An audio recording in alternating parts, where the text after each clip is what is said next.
8번에 걸쳐서 블록체인 경제 시대에 그리스도를 따른다는 것이라는 시리즈를 함께 나눠보도록 하겠습니다. 이 시리즈는 투자 조언이 아닙니다. 이 시리즈는 암호화폐나 가상화폐를 장려하기 위해 쓰는 글이 아닙니다. 그렇다고 또 새로운 상황을 무조건 거부하는 것을 전제로 쓰는 글도 아닙니다. 저는 캘빈주의 신학을 가진 그리스도인으로서, 목회자로서, 그리고 성도와 함께 삶을 고민하는 크리스천 라이프 코치로서 이제 우리 삶에서는 더 이상 피할 수 없는 새로운 경제 환경을 나름 성경적으로 그리고 정직한 질문을 던지며 신중하게 여러분과 함께 생각해 보고자 합니다. 화폐와 금융의 변화를 기점으로 이 시리즈를 시작하게 되었지만 결국 저에게 선명한 것은 제도와 무관하게 어떤 제도이든지 상관없이 이 질문입니다. 나는 하나님 나라 청지기로서 시대와 어떤 국가, 경계를 뛰어넘어 오늘 나는 어떤 삶을 살아야 할 것이라는 질문이라고 저는 생각을 합니다. 오늘은 서론입니다. 왜 그리스도인은 디지털 금융에 대해서 성경적으로 생각해야 하는가라는 질문을 던져봅니다. 은행, 화폐, 암호화폐, 토큰화, 스테이블 코인, 거래소, ETF, 그리고 세계 금융 질서의 변화라는 큰 흐름을 소개합니다. 그런데 핵심적인 관심은 수익이 아니라 제자도입니다. 즉 돈과 금융의 세계가 급속히 바뀌고 있는 이 시대에 예수 그리스도의 제자이자 하나님 나라의 청지기로 살아간다는 것은 과연 어떤 모습일까? 여러분과 함께 고민하고자 이 시리즈를 구상하게 되었습니다. 우리는 지금 돈, 은행, 화폐, 거래, 소유, 신뢰에 대한 생각이 크게 바뀌는 시대를 지나고 있습니다. 우리가 당면한 이 시대는 블록체인 경제 시대라고 말할 수 있겠습니다. 지금까지의 금융과 경제 시스템의 큰 변화가 이미 일어나고 있습니다. 그리고 조만간 우리 일상을 변화시킬 것입니다. 이미 저는 요즘 운전면허증을 포함해 신용카드와 현금 지갑을 가지고 다니지 않습니다. 하다못해 현대 소나타 하이브리드 자동차 열쇠도 제 핸드폰으로 작동하니 그저 핸드폰 하나면 운전에서 결제까지 하루 일상의 웬만한 경우에 다 해결이 됩니다. 수표를 받아도 은행에 갈 필요가 없습니다. 핸드폰으로 찍으면 입금이 됩니다. 이 모든 것들은 불과 몇 년 사이에 일어난 일들입니다. 오랫동안 우리에게 돈이란 현금, 은행 계좌, 신용카드, 수표, 대출, 주택담보대출, 은퇴 계좌, 주식시장과 같은 나름 익숙해진 세계 안에 있었습니다.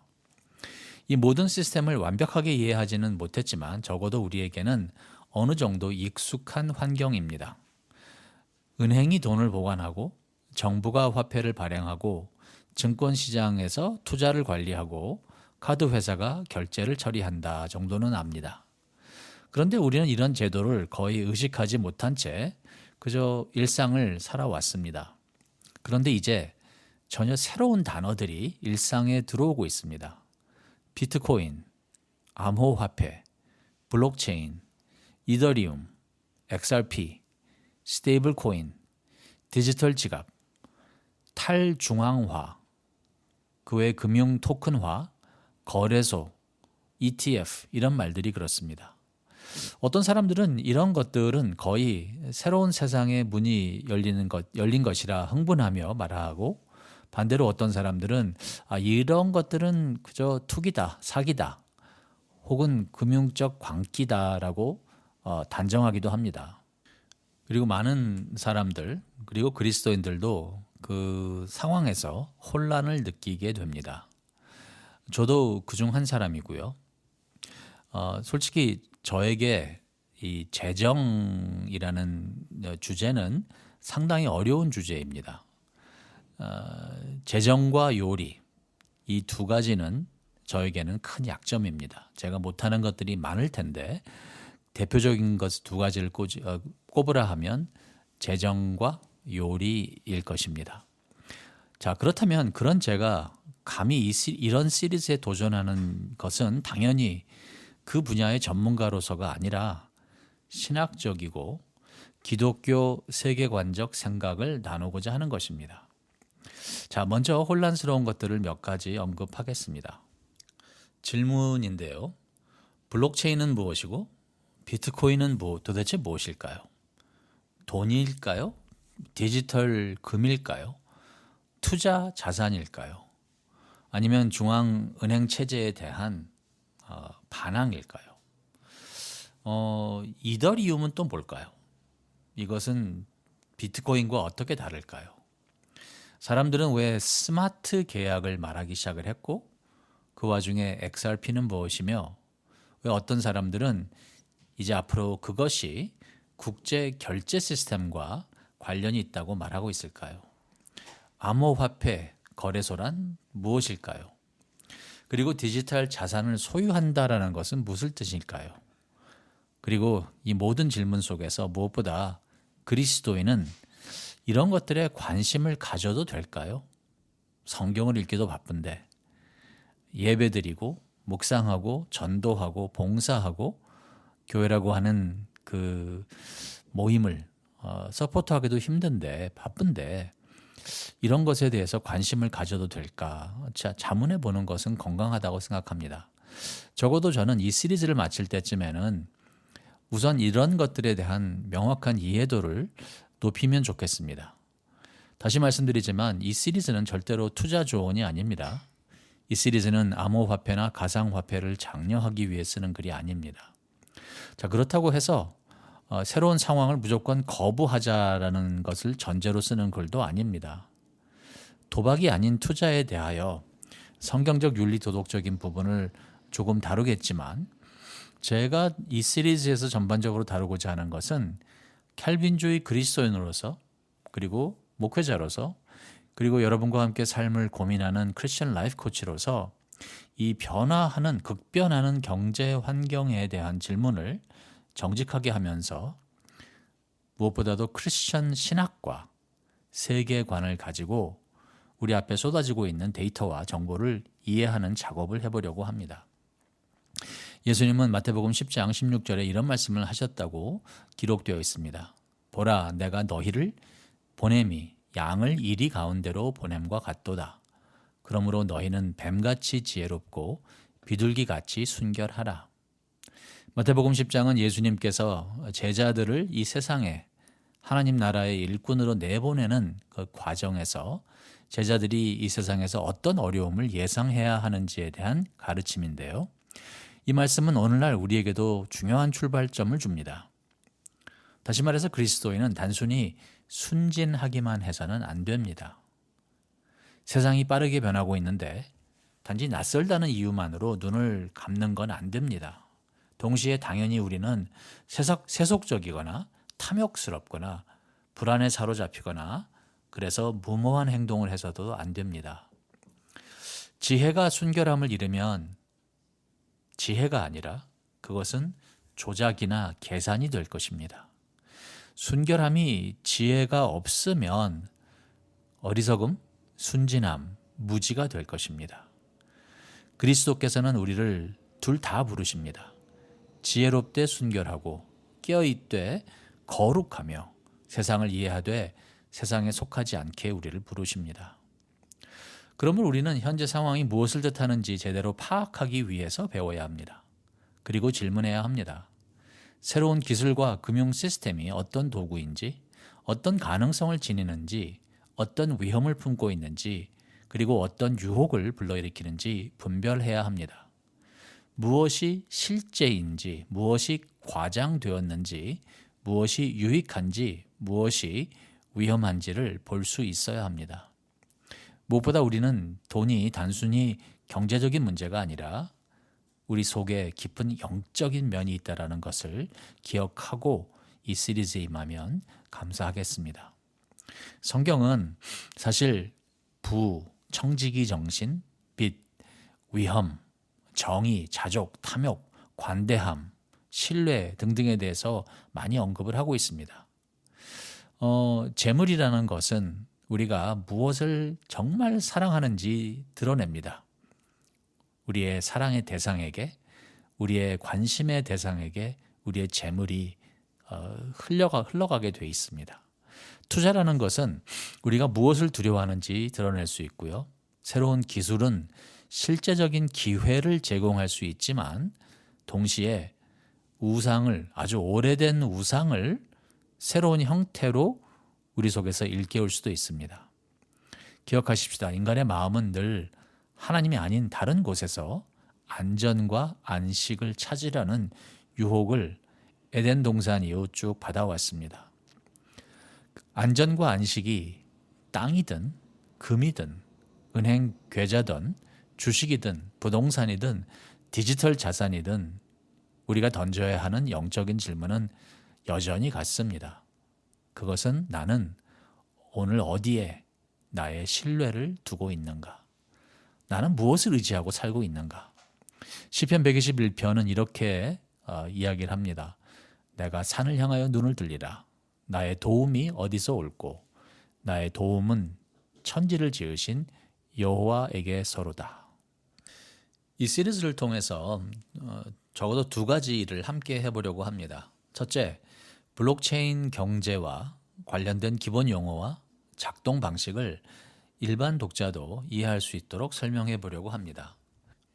제 자신이 이해하고자 공부하고 이해를 높이면서 여러분과 나누는 것이지 제가 절대로 전문인으로서 나누는 것은 아닙니다. 그렇기 때문에 여러분께서 저에게 내가 이 부분은 내가 더 잘 아는데 아니면 이 부분은 나 이렇게 생각하는데 라고 저에게 언제든지 말씀과 조언 주시면 제가 이 시리즈를 마치면서 이 시리즈를 준비하면서 그리고 마친 후에도 여러분의 그 고견을 제가 배우고 또 반영하길 원합니다. 우선 비트코인, 암호화폐, 이더리움, XRP 거래소, 지갑, 스테이블 코인, ETF 그런 그 개념들을 좀 간단하게 좀 살펴볼 것이고요.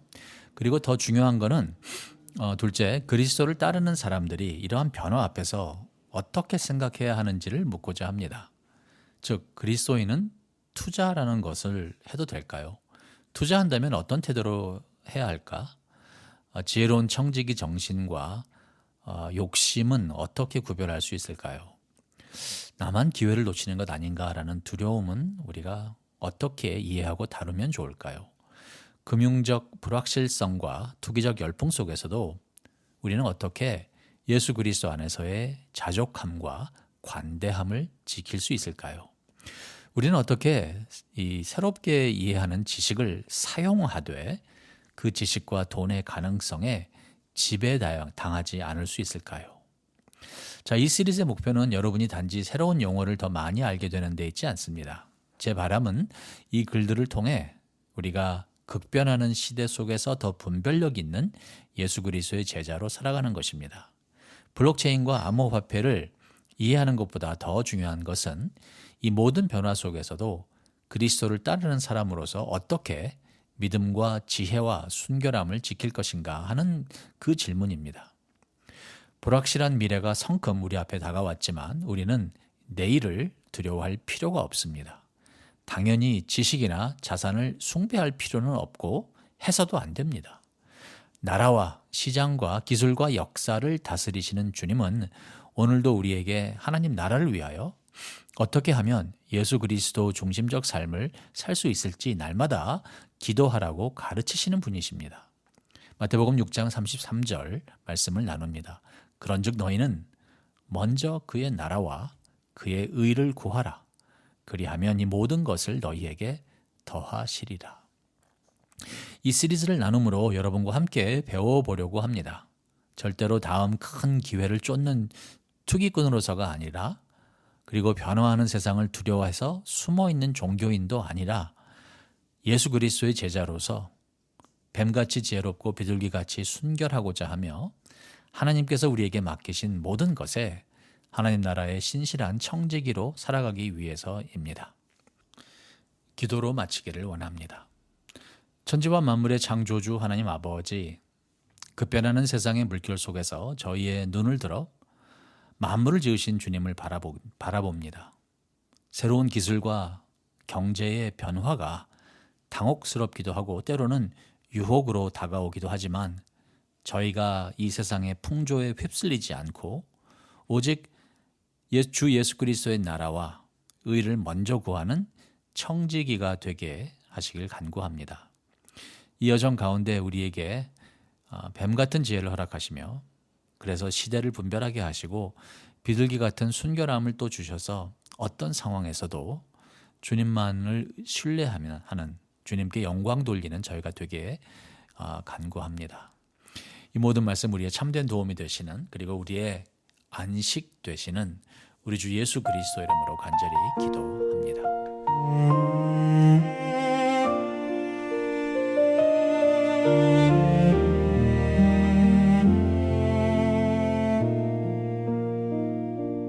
오늘도 무거운 나의 마음은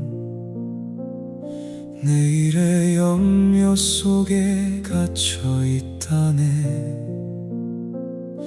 무엇을 먹을까, 무엇을 입을까, 부족한 내 믿음은 오늘도 방황하네. 공중에 나는 새들을 보라. 들 위에 백합화 아름다우나.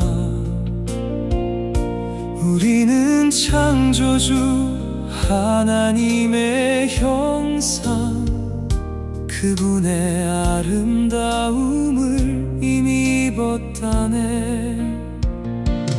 너희는 먼저 그의 나라와 그 의를 구하라. 그리하면 이 모든 것을 너희에게 더하시리라. 구하라. 그리하면 주실 것이요. 찾으라. 그리하면 찾게 되리니. 문을 두드리는 자에게 열리리라. 진실한 주의 약속 우리를 붙들리라.